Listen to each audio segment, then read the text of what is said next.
Hello everyone, সবাই কেমন আছো? আশা করি সবাই ভালো আছো। আমি অনেক অনেক ভালো আছি। নতুন একটা ভিডিওতে সবাইকে ওয়েলকাম। তার ভিডিওর প্রথমে দেখছো আমার বান্ধবী এখানে লাঠি নিয়ে ছোটাছুটি করছে, আর তোমাদের দাদাভাই এখানে গাছে ওঠার জন্য প্রস্তুতি নিচ্ছে। আর আমি ক্যামেরা ধরেছি বলে বলছে ক্যামেরা কিন্তু ধরলে আমি কাছে উঠবো না। তা আমার বান্ধবী বলছে যে এমনি সময় তো রিলস করো, তা ভিডিও করলে কি হবে। তা এই দেখো তোমাদের দাদাভাই গাছে উঠে পড়েছে। তা গাছে ওঠার একটাই উদ্দেশ্য, আজকে আমরা ভেবেছিলাম যে ইঁচড় খাবো, তা আবার খাসির চর্বি দিয়ে। তা শাশুড়ি এসতে শাশুড়ি বললো যে খাসির চর্বি আনতে, ওই জন্য মানে ভাবলাম যে খাসির চর্বি শুধু খেলে কেমন লাগে, তার থেকে একটু ইঁচড় দিয়ে খেলে বেশি ভালো লাগবে। তার জন্য ওদের বাড়ি থেকে চলে গেলাম আনতে। কিন্তু মানে ইঁচড় খাওয়ার যে শাস্তি এত বড় পেতে হবে সেটা কখনোই ভাবতে পারিনি। কারণ হচ্ছে যে ইঁচড় খেতে গেলে আমাকে গাছে, মানে আমাকে বলতে হবে দাদাভাইকে গাছে উঠে ইঁচড়টা বাড়তে হবে। তো এটা শাস্তি না বলে এটা বিরাট বড় একটা শাস্তি, যে গাছে উঠে ইঁচড় পেরে তারপরে খেতে হচ্ছে। এটা কষ্ট না করলে তো কেষ্ট মেলে না, যদিও জানো তোমরা। তার জন্য কষ্ট করেই আমাদের সব কিছু খেতে হবে। কারণ রান্না করতে গেলে কতক্ষণ ধরে ঘেমে নিয়ে মানে রান্না করতে হয়, বাসন মাজতে হয়। খেতে গেলে তো কিছুক্ষণ টাইম লাগে, খাওয়া হলেই সব শেষ।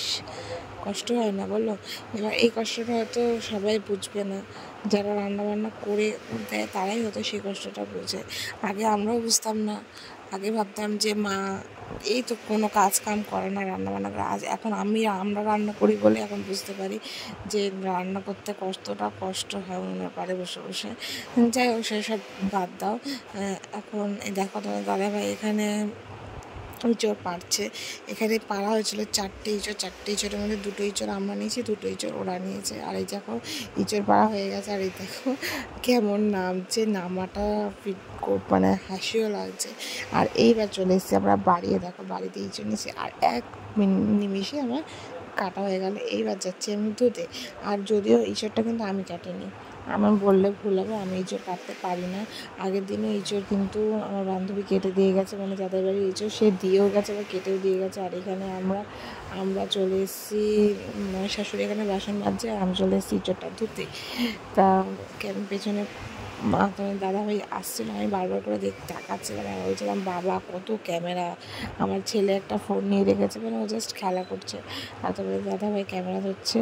আর আমি এখানে ইঁচড়টা ধুয়ে নিচ্ছি ভালো করে, কারণ ইঁচড়টা এবার ধুয়ে নুন হলুদ দিয়ে আমি সেদ্ধ করতে বসাবো। আর এখানে সবজিটা কাটা রয়েছে, আর এখানে দেখতে পাচ্ছ সজনে ডাঁটাও কাটা রয়েছে। সজনে ডাঁটা দিয়ে একটা তরকারি, আবার এখানে মশলাগুলো কাটা রয়েছে। আর এই দেখো আমি কলপারে চলে এসেছি, জলটা দেখো সিনেমাটিক শটের মতন সুন্দর করে পড়ছে।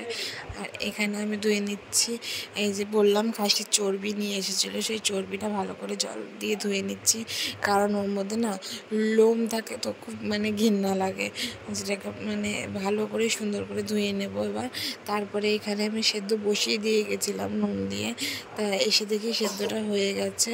আর এখানে দেখো এত নরম হয়ে গেছে, মানে এঁচোড়টা সত্যি খুব সুন্দর। এখানে মশলাটা আগে কাঁচা লঙ্কাটা পেস্ট করে নিয়েছিলাম, তারপরে সমস্ত মশলাগুলো দিয়ে একবারে পেস্ট করে 1 নিমেষে আমার 1 চটকিতে হয়ে গেছে মশলা করা। এখানে মশলা করার ডান। এরপরে চলে যাব রান্নায়। আর এর মধ্যে ওর বাড়ি থেকে বেল এনেছিলাম, বলেছিলাম, তো সবাই মিলে বললাম যে তাহলে আজকেই বেলের শরবতটা খাবো। তো এখানে শাশুড়ি করছে বেলের শরবত।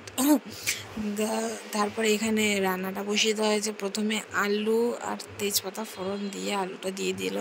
তেজপাতা যদিও আগে দেওয়া, তো একসাথে মানে ভুলে গেছিলো বলে একসাথে দিয়ে দিয়েছে। এখানে নুন হলুদ দিয়ে ভালো করে আলুটা ভেজে, আমি ভিডিওটা না পুরোটা করতে পারিনি, কারণ আমি এদিক ওদিক কাজ করছিলাম, তো তার জন্য আমি হয়তো রান্নার সামনে থাকলে পুরোটা ভিডিওটা করতে পারতাম। আর এখানে নিচরটা নিয়ে একটু ভাজা করে নিয়ে তুলে রেখেছিলো। আর এখানে মশলাটা ভালো করে একটু কষিয়ে নিয়েছে।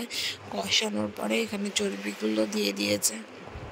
চর্বিটা যদিও বা খুব একটা বেশি অনেকটা ছিল না, তবে ইঁচড় আন্দাজে ঠিকই ছিল।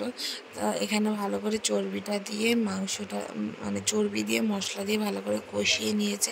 আর এই দেখো বলতে বললামই তো প্রথমে, আমি তোমার ভিডিওটা পুরোটা শেয়ার করতে পারবো না, যতটুকু পারবো ততটুকু শেয়ার করে দেবো। আর এই যে এখানে ইঁচড়টা হয়ে গেছে আর গরম মশলা দিয়ে নামিয়েছে। এইবার আমরা বসে পড়বো খেতে, সবাই মিলে স্নান টান করে। আর এখানে বাড়ছে আমার শাশুড়ি ভাত, আর আমরা সবাই খেতে বসেছি। আর এখানেই দেখো ইঁচড়টা খুব সুন্দর হয়েছে, দেখতেও সুন্দর হয়েছে, খেতেও সুন্দর হয়েছে। আর এই যে ভাত ছাত বাড়া হয়ে গেছে, আমরা সবাই একসাথে খেতে বসে পড়েছি। আর দেখো এখানে উনি ফোন দেখতে বসেছে, কারণ ফোন যদিও বা প্রতিদিন দেখে না। তো ভিডিওটা ভালো লাগলে লাইক কমেন্ট শেয়ার সাবস্ক্রাইব করতে, টাটা।